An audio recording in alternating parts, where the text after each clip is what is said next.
Até para os brasileiros todos, desculpa pra quem é.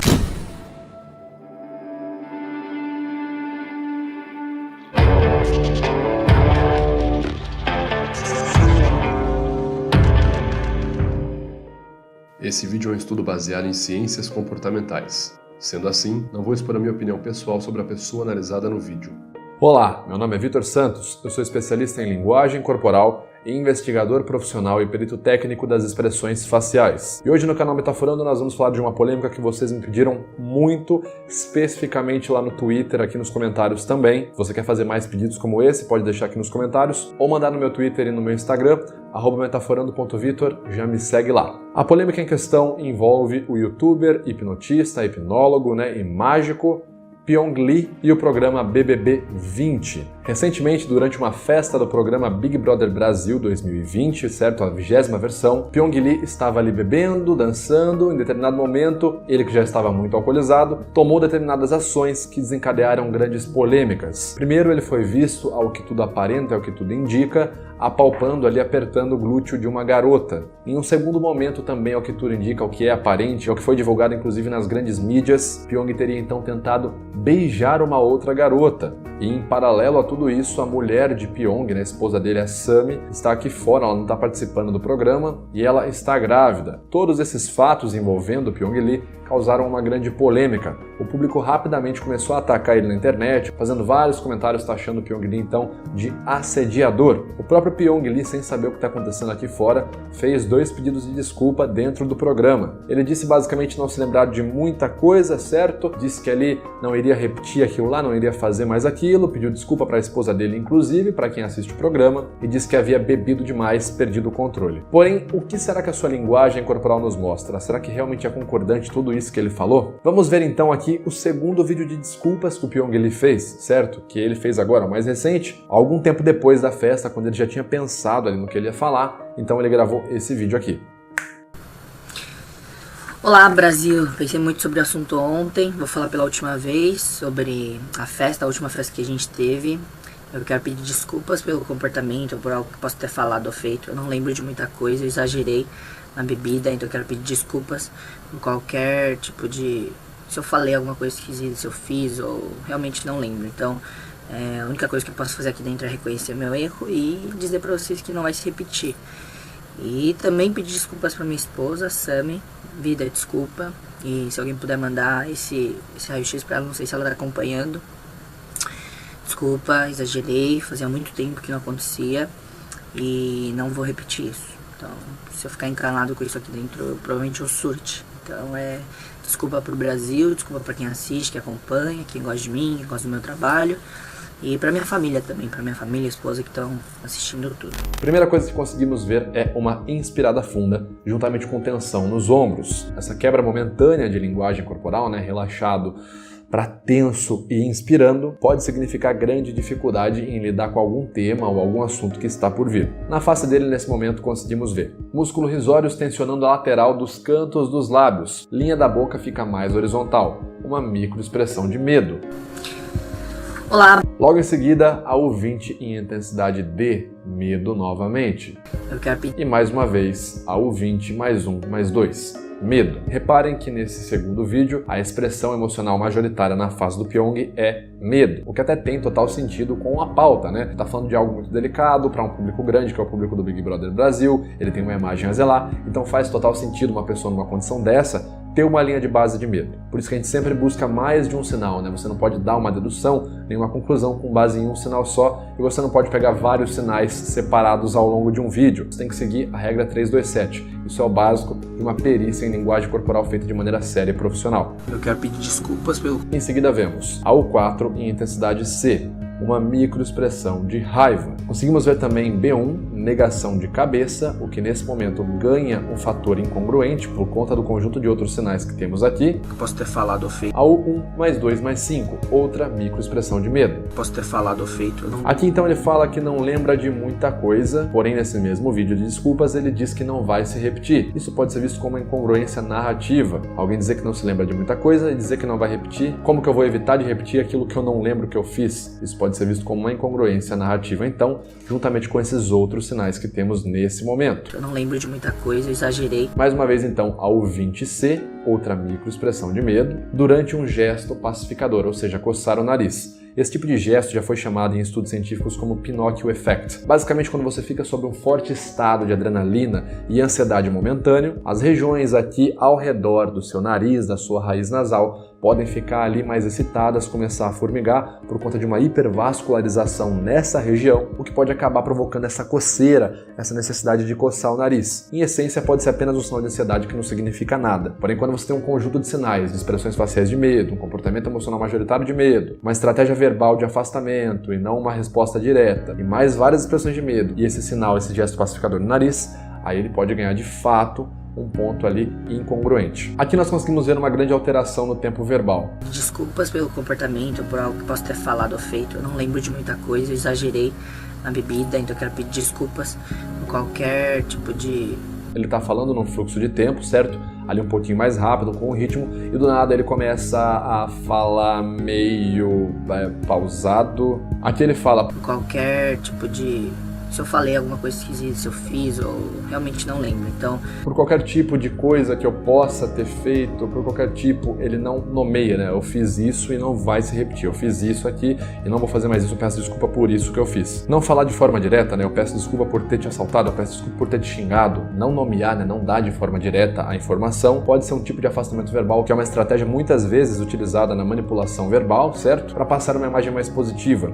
Dificilmente eu vou falar para você algo ruim que eu fiz e o meu nome na mesma frase, para você não criar uma associação entre essa coisa ruim e meu nome. Eu, ao invés de eu falar, peço desculpa por esse roubo que eu fiz ou por essa traição que eu cometi, eu vou dizer, olha, peço desculpa por, né, a situação, qualquer coisa que possa, enfim, ter desencadeado, né? Posso ter deixado aí uma certa mágoa, enfim. Eu realmente não lembro, então... Alteração no fluxo verbal que fica mais lento, com pausas e agregadores, nesse momento específico do pedido de desculpas de Pyong, certo? Shrug no ombro direito, e quando ele fala realmente não lembro, ele apresenta uma quebra do fluxo lento, dessa vez voltando a acelerar a pronúncia. Eu realmente não lembro, então... a única coisa que eu posso fazer aqui dentro é reconhecer meu erro e... Essa ocorrência de acelerar a pronúncia do nada, eu tô falando lento e aí do nada eu começo a falar mais rápido e geralmente numa informação específica e eu realmente não lembro de nada. Pode ser um comportamento ali praticado pela pessoa que está tentando dissimular ou está tentando manipular uma narrativa, conforme descrito no protocolo SCANS pelo Cliff Leslie, como uma tentativa de se livrar de uma mensagem pesada. O que pode acontecer na cabeça de alguém tentando dissimular ela tem noção de algo negativo e ela tem noção que aquilo é difícil de ser falado por ela, né? Difícil eu mentir sobre essa coisa. Então uma estratégia que ela tem é falar essa coisa, nessa falsa afirmação, de uma forma ali, um fluxo verbal muito rápido, para que ela não tenha que lidar com isso. É basicamente como se a pessoa tivesse uma batata quente na mão e ela quer colocar na mesa logo para não se complicar. Então quando chega nesse momento que eu preciso dar aquela afirmação, que eu sei que é difícil de eu falar, que eu posso me entregar em algum sinal, eu vou falar ela um pouco rápido. Mas eu não roubei você, eu não roubei. Fiz ou realmente não lembro. Por fim, mais uma vez vemos a U20C, medo. Como eu falei, a emoção majoritária apresentada pelo Pyong nesse vídeo é medo. E o medo em excesso, conforme já evidenciado em vários estudos, Maureen O'Sullivan, Wallace Friesen, Paul Ekman, e conforme já falado em vários vídeos aqui do canal, está associado a um comportamento chamado Detection Apprehension. Basicamente, é um medo de ser pego mentindo. Quando eu disparo várias emoções de medo em um curto espaço de tempo, falando sobre uma pauta geralmente pesada e com outros sinais corporais incongruentes nesse mesmo momento, geralmente eu posso estar no comportamento de incerteza da minha afirmação. Não tenho certeza se o que eu estou falando faz sentido, se de fato eu estou certo, talvez eu esteja assim, errado. Ai caramba, se alguém descobrir, e se eu for pego mentindo agora? Caramba! Então isso é uma sensação que pode ocorrer. Lembrando que esse vídeo é só um estudo, não é uma acusação, a gente está tentando entender o que aconteceu com o Pyong. Tudo que eu estou falando é apenas um estudo da linguagem corporal do Pyong e não uma acusação, ok? Ninguém sabe o que passa dentro da mente de outra pessoa. Quando ele vai falar assim, né, que nesse momento eu só posso reconhecer o meu erro, a gente consegue ver na face dele. A única coisa que eu posso fazer aqui dentro é reconhecer meu erro e dizer para vocês que não vai se repetir. A UR10, uma microexpressão de desprezo, logo em seguida a UL14. Desprezo novamente. Ou seja, o desprezo ali não seria uma emoção geralmente associada a uma sensação de arrependimento. O o que é mais comum na sensação de arrependimento é a emoção de tristeza. E como vocês viram aqui, a gente não consegue ver um comportamento emocional predominante de tristeza, certo? De forma genuína. E se a gente observar o primeiro vídeo, aquele que o Pyong gravou antes desse vídeo aqui, ou seja, o vídeo que ele gravou logo em seguida da festa, praticamente ali no dia seguinte, acordou, pai já gravou. O comportamento emocional que nós vemos no rosto dele é totalmente diferente. Vamos dar uma olhada. Bom dia, boa tarde, boa noite, Brasil.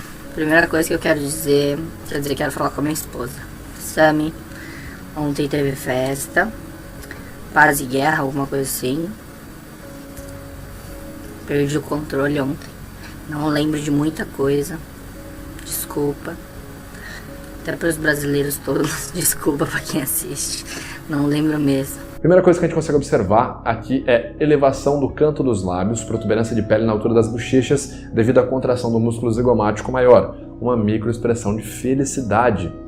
Novamente, ao 12 mais 6, felicidade. Esse primeiro vídeo do Pyong, né, onde ele estava ali já na sequência da festa, claro que ele poderia estar numa alteração ainda do comportamento dele por conta da bebida que ele ingeriu, ele poderia estar com um certo delay no raciocínio lógico, mas aqui a gente está vendo um processo emocional não tão amadurecido, né, algo que ele não pensou, que ele não estudou para falar, ou seja, ele está falando de forma espontânea. O comportamento emocional predominante nesse momento é felicidade, conforme observado aqui por nós. Ele expressa várias microexpressões de felicidade nesse primeiro pedido de desculpas, o que por sua vez é uma emoção totalmente incongruente com a sensação de arrependimento. Tem até um momento específico onde ele vai falar que ele é o monstro da semana, né, o personagem monstro da semana, porque ele está usando um colar do Big Brother e ele simula uma expressão de tristeza. Eu sou o monstro da semana. Pelo menos eu tô no VIP. Eu falei isso já pra vocês? Não, né? Não foi eu. Naquele momento a gente consegue observar 3 critérios principais que desclassificam aquela expressão facial como tristeza genuína. A primeira delas é a contração brusca. A gente consegue observar que o Pyong está numa expressão e do nada